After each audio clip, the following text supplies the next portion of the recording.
ଏହି ପୁସ୍ତକଟି ବହୁତ ସୁନ୍ଦର ହୋଇଛି ନା? ସୁନ୍ଦର ଆବରଣ ଆଉ ସଜେଇ ହୋଇଥିବା ପୁସ୍ତକ।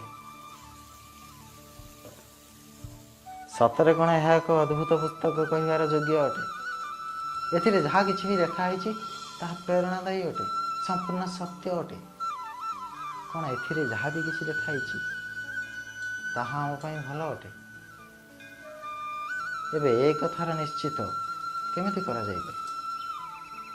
ଏବେ ଆପଣ ଭାବିବେ ଏହା ତ ଅତି ସରଳ ଅଟେ। ଗୋଟିଏ ପୁସ୍ତକର ଆବରଣ ଦେଖି ତାର ଗୁଣ ବିଷୟରେ କେମିତି ଜଣାଯାଇପାରିବ? ଏଥିପାଇଁ ସେ ପୁସ୍ତକକୁ ପଢ଼ିବାକୁ ପଡ଼ିବ, ବୁଝିବାକୁ ପଡ଼ିବ, ତାକୁ ସମୟ ଦେବାକୁ ପଡ଼ିବ। କିନ୍ତୁ କୌଣସି ବ୍ୟକ୍ତି ବିଷୟରେ ଚିନ୍ତା କଲାବେଳେ ଆମେ ଏହିସବୁ କଥା ମନକୁ ଆଣିନଥାଏ। ହଁ ନା? ତ ସମ୍ପୂର୍ଣ୍ଣ ଠିକ୍ ଭାବୁଛନ୍ତି ଆପଣ।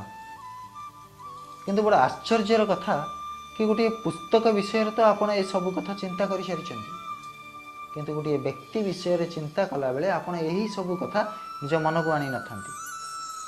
ଗୋଟିଏ ବ୍ୟକ୍ତିର ମୂଲ୍ୟାଙ୍କନ ବି କୌଣସି ବସ୍ତୁତ୍ୱ ଠାରୁ, ତା ସୁନ୍ଦରତା ଠାରୁ ବା ତାର ପୋଷାକ ଠାରୁ ହୋଇନଥାଏ।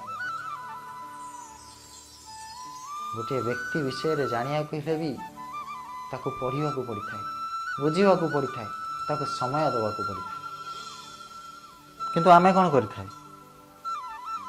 ରଙ୍ଗ, ବସ୍ତ୍ର ଓ ସୁନ୍ଦରତାକୁ ଦେଖି ଆକର୍ଷିତ ହୋଇଯାଇଥାଏ, ଆଉ ପରିଶେଷରେ ତାକୁ ହିଁ ପ୍ରେମ ଭାବି ନେଇଥାଏ।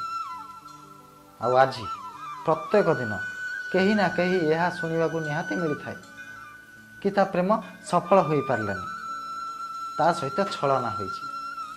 କିନ୍ତୁ ଏଥିରେ ଦୋଷ ଆଉ କାହାର ହୋଇନଥାଏ, ଆମ ନିଜର ହୋଇଥାଏ।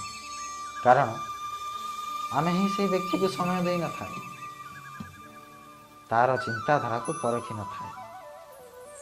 ପ୍ରେମ ଦୁଇ କ୍ଷଣରେ ପ୍ରସ୍ତୁତ ହେଉଥିବା ପୁଷ୍ପାଞ୍ଜଳି ନୁହଁ। ପ୍ରେମର ସ୍ୱାଦକୁ ଚାଖିବାକୁ ହେଲେ ସାରା ଜୀବନ ସମୟ ଦେବାକୁ ପଡ଼ିଥାଏ। ତ ସମୟ ଦିଅନ୍ତୁ, ଜଣକ ରୂପକୁ ନୁହଁ ନା ଜଣକ ସୁନ୍ଦରତାକୁ। ଆତ୍ମାରୁ ସମୟ ଦିଅନ୍ତୁ, ଆତ୍ମାକୁ ଭଲ ପାଆନ୍ତୁ। ଏ ହୃଦୟ ନିହାତି ଖୁସିରେ କହି ଉଠିବ, ରାଧେ ରାଧେ।